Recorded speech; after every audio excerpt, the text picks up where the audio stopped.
Dasturimiz davom etadi. Toshkent viloyatida quvonchli va noyob voqea qayd etildi. Bir vaqtning o'zida 4 nafar egizak dunyoga keldi. Shifokorlarning ta'kidlashicha, bunday holat juda kam uchraydi.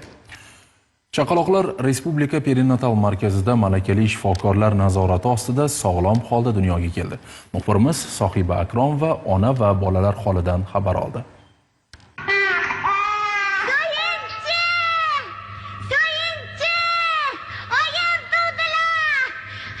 Bu barchamizga qadrdon va sevimli bo'lgan Suyunchi filmidagi eng kulminatsion nuqta. Haqiqatan ham kutilgan farzand dunyoga kelishi bilan bog'liq Suyunchiga arziydigan xushxabar. Kuni kecha Toshkent viloyatida yashovchi Abdullayevlar oilasida ham mana shunday bir umrga tatiydigan esda qolarli voqea sodir bo'ldi. Ishonish qiyin, ammo oila boshi hali 30 yoshni ham qarshilamagan Odiljon bir emas, ikki emas, bir varakayga naq 4 egizak chaqaloqning otasiga aylandi. Shu mana doktorlar telefon qilishdi.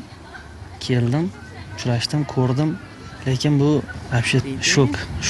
Men to'g'risini aytganda eshitganman, ikkita, misol uchun 3 ta, bu 4 ta bunaqasi bu yaqin orada bo'lmagan deb o'ylayman. Bir barakaga 5 ta, mana xudo xolisa 5 ta farzand otasi bo'ldim. Odiljon Abdullayev Toshkent viloyati yo'l harakati xavfsizligi boshqarmasi xodimi. Turmush o'rtog'i Sevara esa farmatsevtika yo'nalishini tamomlagan. Lavhamiz qahramonining aytishicha, turmushining dastlabki yillarida 3 yil farzandsizlikdan so'ng to'ng'ich qizi Imona tug'ilgan. Endi esa 2 o'g'il va 2 qiz egizaklar ular uchun kutilmagan taqdir tuhfasi bo'ldi. O'zi bitta shirangina qizim bor. 3 yilda farzandli bo'lgan. Ismlari haqida o'yladingizmi bu chaqaloqlarni? Ismlarini qo'yib bo'lganmiz.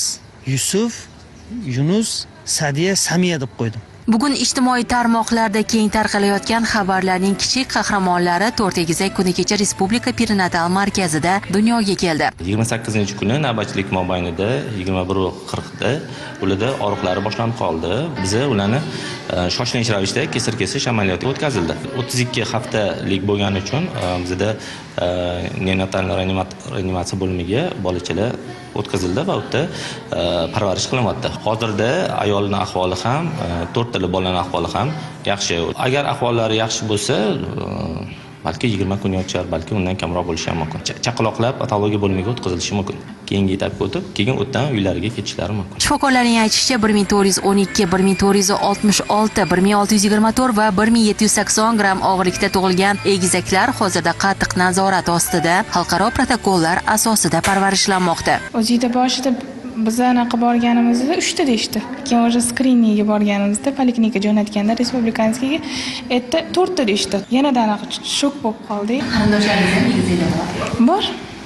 Ona avlodimda ham, ota avlodimda ham, xo'jayinim bilan avlodlarida ham 7 oylikdan keyin o'sha ozgina qiyinchiliklar boshlanar ekan. O'sha og'irlashib, qaynonam baraka topsinlar shunchalik tushunib yonimda turib, bu yoqda onam bilan har kuni anaqa qilib, shular kattakon rahmat deyman qaynonam bilan onamlarga.